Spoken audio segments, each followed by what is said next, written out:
Hola a todos y todas, les doy la bienvenida a Latin American Literature Today, hoy con una invitada colombiana, ganadora del Premio Nacional de Narrativa Elisa Múgica en 2020, y que bueno, que nos trae dos libros maravillosos. Tenemos Sofoco, que es un libro de cuentos, y tenemos Indócil, una novela, que esa es una de las preguntas que voy a hacerle a nuestra invitada, ese salto entre géneros. Laura, bienvenida, ¿cómo estás? Hola, qué lindo, muchas gracias por la invitación. Gracias a ti por este tiempo y por aceptar esta conversación.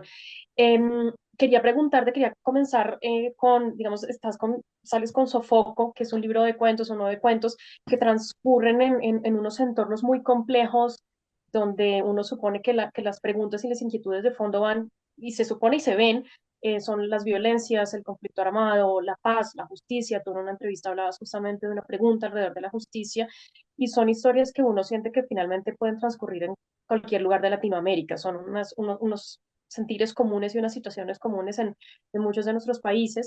Entonces ahí hay unas inquietudes muy claras al respecto, y luego vienes con Indócil, que transcurre en la Buenos Aires de 1907, un grupo de personas insatisfechas y en desobediencia civil por las condiciones en las que viven, hacinamiento, en los llamados conventillos de paso. Aquí en Colombia les decimos pensiones.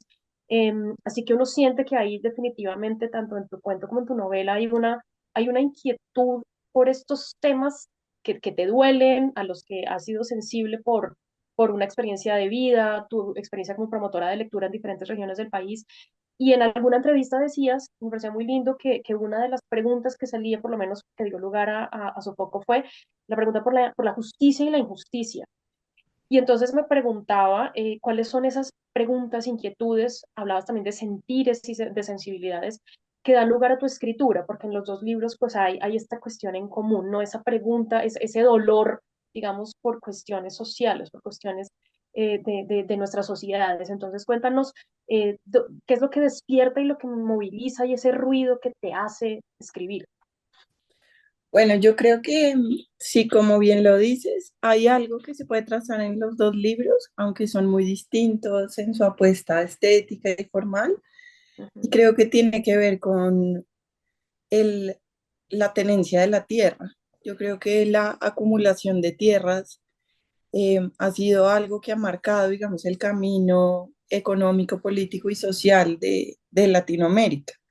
ujú, Pero lo que yo intento hacer, o sea, todas estas preguntas me atraviesan, eh, pues nos atraviesan a todos, ¿no? Como de una manera muy fuerte, porque todos estamos sometidos, digamos, a cosas que no podemos cambiar, como el sistema económico o ciertas desigualdades estructurales que limitan nuestras vidas. Pero yo creo que lo que intento hacer con estas preguntas que me obsesionan, digamos, en un nivel abstracto, es poder corporizarlas y darles como un sentido dentro de las pasiones y los deseos de los personajes. Entonces, eso que me parece tan grande, que me obsesiona, que me hace ruido, yo hubiese querido estudiar historia o sociología o algo así, pero la respuesta abstracta, racional sobre los fenómenos sociales no me basta. Yo necesito entenderlos en un nivel sensible y para eso la imaginación y la ficción son una herramienta súper poderosa porque interpelan las estructuras del mundo real, pero las desbordan de alguna manera, las deforman, las ponen a prueba, las cuestionan. Entonces la ficción sirve como una manera de, sí, de investigar. Yo sí creo que sí es una manera de investigar el mundo y lo humano, pero una investigación más salvaje que lo tuerce para que nos diga otras cosas, porque muchas veces lo que pasa con, digamos, con las narraciones más académicas sobre la realidad es que son totalitaristas y que no hay resquicios, no hay grietas, no hay cómo escapar a la estructura del mundo opresivo para algunas personas, doloroso para la mayoría. Eh, entonces lo que yo trato de hacer como con la operación de la ficción es responderme a mí misma cosas, creo, y aprender en el camino también. Me parece muy chévere esto de las grietas, y pensaba justo en esa palabra, porque leía, o bueno, más bien veía en el canal público una entrevista con tu editora y ella hablaba y lo describía como, ella decía que era una prosa sucia en el mejor sentido de la palabra y me pareció muy bello esta idea de romper un poco con esa plantilla, digamos, de la narración, que hay cosas muy bellas, pero a veces también se cae como en una narración, digamos, muy uniforme y tú rompes estéticamente, estilísticamente, lingüísticamente, haces una ruptura y juegas mucho con el lenguaje. Creo que te lanzas en ese mar y lo disfrutas muchísimo. Y justamente eso permite que historias como las que transcurren en Sofoco, que son muy dolorosas, también encuentren un camino, encuentren esos resquicios, esas grietas por donde puede atravesar la luz en medio de ese dolor. Y también pues hay una cosa muy, muy lírica, y tú lo decías y lo repites mucho, y me parece muy bello porque es permitir que la poesía atraviese y se abra camino en medio de todo eso. Entonces hay una apuesta muy interesante por el lenguaje y se siente y se nota que disfrutas mucho ese lirismo, la irrupción de la poesía y la irrupción de una prosa que no se conforma, digamos. ¿Cómo la defines tú y cómo la has construido? ¿Cómo has llegado a ese cómo es construido ese registro de voz que además es tan diferente en Sofoco de Indócil, digamos, cómo le contarías a la gente cuáles son los dos registros ahí? Y aprovecho para preguntarte, ¿cómo hiciste el paso también de cuento a novela? Porque debe ser un salto complejo, digamos. Sí, pues yo creo que está pasando un fenómeno raro ahora con el auge de la no ficción o de la autoficción o de una literatura más de corte realista o referencial, que yo creo que tiene que ver con una manera de abordarse, una manera de comprender el lenguaje, ¿cierto? Como, y con ciertas cosas que el mercado pide y con las narrativas más tipo plataforma, ¿cierto? Como que hay algo de basado en hechos reales que ahora está teniendo mucho auge, pero yo eso lo veo, lo confronto también con lo que está pasando con el discurso político de las ultraderechas y ese discurso político se está volviendo cada vez más ficcional, ¿no? Entonces está habiendo como un momento muy extraño. Eh, y yo creo, o milito, o me gustaría pensar que volver a una ficción más radical, más embebida de imaginación, es también una especie de militancia política, ¿no? Y es como interpelar la realidad desde otros lugares. Y ahí el lenguaje poético me parece una herramienta muy importante porque lo poético es insubordinado y porque lo poético es la insubordinación del lenguaje cotidiano, ¿no? No voy a usar aquellas mismas expresiones de todos los días, voy a ser consciente que estoy trabajando con un material que es opaco, que no es transparente, o sea, el lenguaje no dice lo que queremos que diga.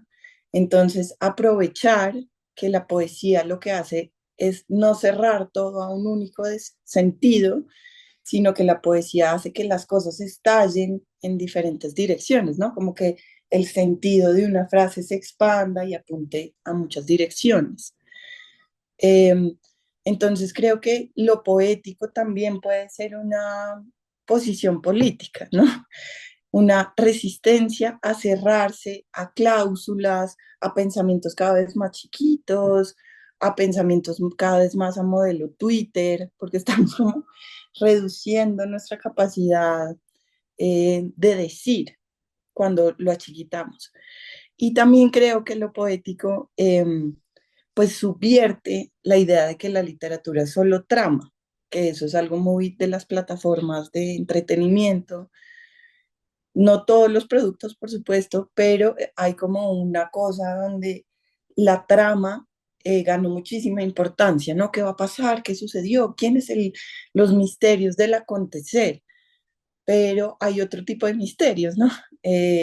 No solo qué pasa, sino cómo pasa y cómo has experimentado eso que pasa y qué reverberación tiene lo que pasa. Y creo que darle como un lugar a lo poético es cuestionar otra vez la idea de que la trama es lo más importante, ¿no? Como, o cuestionar la idea de que el lenguaje es un material sencillo, que uno dice tres cositas y ya contó una historia. No, el lenguaje todo el tiempo se te está revelando, o también todo el tiempo estás tratando de agarrar, de agarrar algo con ese material tan acuoso. Entonces me parece por eso chévere o lindo volver a acercarnos a lo poético, ¿no? Y en cuanto a las dos, sí, los dos libros tienen estéticas muy diferentes. De hecho, cada uno de los cuentos de Sofoco me parece a mí que es distinto, ¿no? Hay narradores distintos, voces distintos, texturas distintas, y la novela ya pues es como una cosa demasiado experimental. Em, y la razón por la que hice esto así es porque yo creo que el hallazgo literario sucede cuando uno se incomoda. Em, si uno está muy seguro de lo que está haciendo, probablemente no es honesto, probablemente es un repetir discursos ya hechos, probablemente algo tan pulcro, tan limpio, no está viniendo del lugar del riesgo. Y yo he intentado incomodarme y arriesgarme. ¿Funciona o no funciona? No sé, a veces funcionará, a veces no. Es muy difícil que funcione todo lo que uno escribe, pero sí creo que una manera de honrar el quehacer es no sentirse demasiado seguro con lo que uno está haciendo. Eh, y pues pasar a la novela fue muy difícil porque yo creo que tengo más cabeza de cuentista. Me es difícil pensar sostener un arco, ahondar en los personajes. Entonces yo no sé si Indócil es realmente una novela, no estoy segura. Es algo, es un intento de novela o un poema, no sé qué es. Pero me siento mucho más cómoda en la estructura del cuento porque el cuento es sobre todo un ejercicio de mirada, de cómo un pequeño acto contiene un universo emocional, psíquico, social. En la novela es más de desarrollo y mi cabeza no piensa tan así, mi cabeza piensa como robando instantes y, y escondiendo un mundo en esos instantes.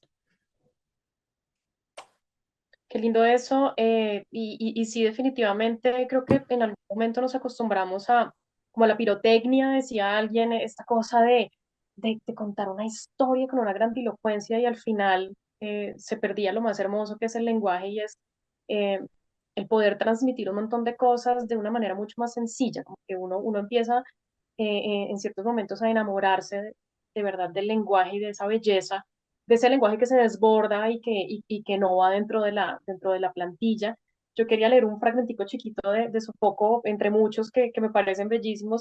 En el primero de los cuentos dice, yo pensaba, estos que aparecen aquí son los desaparecidos, y era raro estar en la presencia de una gran ausencia, como si se colara la vida de la gente por un desagüe y fuera a dar un paraje donde no tiene sentido esa cara, como si el Magdalena le borrara la memoria y saliera al otro lado un cuerpo mudo. Creo que ese es un ejemplo muy bello de justamente esa capacidad y esa posibilidad del lenguaje eh, y por donde se cuela la poesía, ¿no? Yo siento que hay una cuestión de poesía muy bella. ¿Cómo logras, Laura, eh, digamos, se tiende mucho y está chévere lo que dices de una literatura que está por el lado de la militancia y que está haciéndose preguntas y está interrogándose y cuestionándose sobre muchas cuestiones de las que pasan en nuestros países, cómo se logra una literatura que haga la pregunta sin llegar a ser panfletaria, sin llegar a bajar línea, sin llegar a convertirse en una cosa de moral y de enseñanzas, que creo que eso es a lo que uno debería oírle. ¿Cómo logras escribir sin que se convierta en eso? Mm, bueno, con la palabra panfleto tengo como una relación tensa, como amor y odio. Porque por un lado yo sí creo que cuando se acusa algo de panfletario suele ser algo de izquierda, ¿no? Como, ay, eso es panfletario. Pero si uno empieza a mirar con un poquito de sospecha, pues vivimos embebidos de publicidad todo el tiempo, ¿no? Como cualquier pantalla, cualquier valla, cualquier espacio que habitemos está lleno de publicidad Y esa publicidad es aspiracional, ¿no? Cómprate esto para sentirte así, haz esto, pero lo que está jugándose en el fondo es una, cualquier propaganda. Ay, al final también es una publicidad de un sistema económico y de unos valores, ¿cierto? Como los valores de,